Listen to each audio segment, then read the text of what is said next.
The Fairy Bell Sisters, Sylvia and the Lost Treasure by Margaret McNamara. Springtime means spring cleaning for the fairies of Sheep's Carry Island. It also means getting to search for treasure in the jumble pile, a giant collection of unwanted items outside Queen Mab's palace. When Sylvia Bell and her best friend Poppy find the Queen's old doll house in the pile, they were overjoyed. But as the two young fairies play with it, they start to unlock its secrets and discover its special magic that might drive them apart. This fifth book in the Fairy Bell Sisters series has it all: enchanted treasure, greedy pirates, unbreakable friendships, and fairy kittens. "Are you two the only fairies here?" asked Lady Courtney. "I think you're in luck." Sylva and Poppy flew over to the crate. It had a latch on the front and opened quite easily. Inside was not a jumble of old rubbish that no one would want. Inside was something so marvelous that Sylva and Poppy could hardly believe it. The Fairy Bell Sisters, Sylva and the Lost Treasure by Margaret McNamara. Chapter 1. In Fairyland, from the far outer isles to the mainland, to Sheep's Carry Island, where the Fairy Bell Sisters live, springtime means spring cleaning.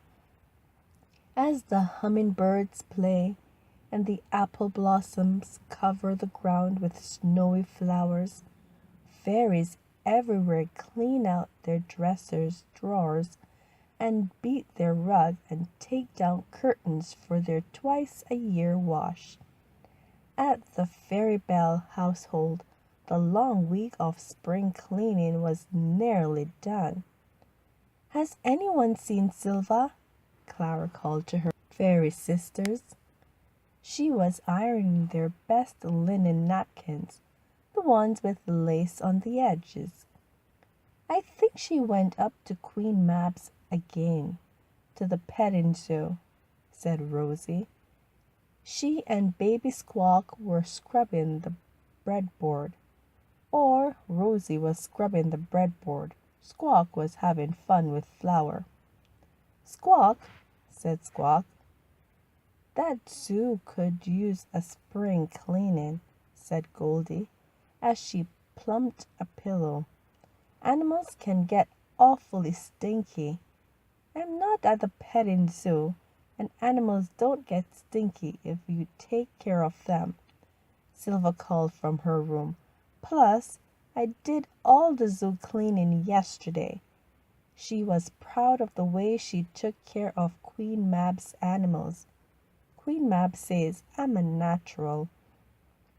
"You may be a natural at cleaning animals' rooms, but what about your own? Have you cleaned under your bed yet?"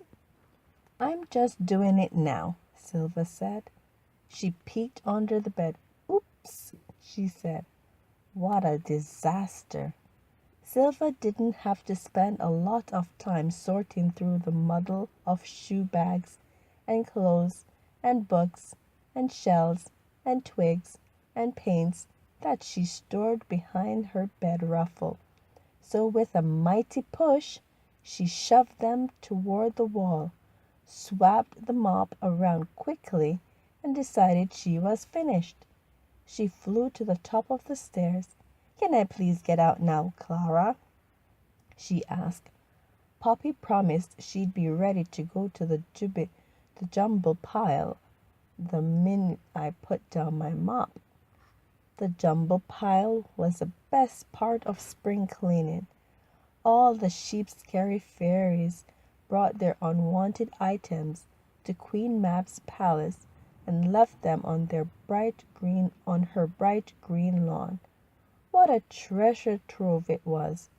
Goldie found an antique kimono in the jumble pile one year, which Queen Mab said had come from an island terribly far away.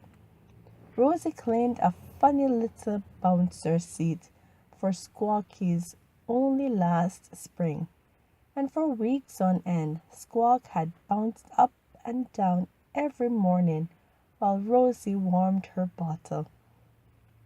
Sylva had yet to find anything really worth calling a treasure in the jumble pile. She picked up some dented thimbles and a couple of waterlogged books, but she'd never had a real find. "If you don't say it, I'm finished with my chores. I'm going to burst," said Sylva. "We've got to get up there before the other fairies take the good stuff. I bet those seaside sisters have already taken everything I would have liked."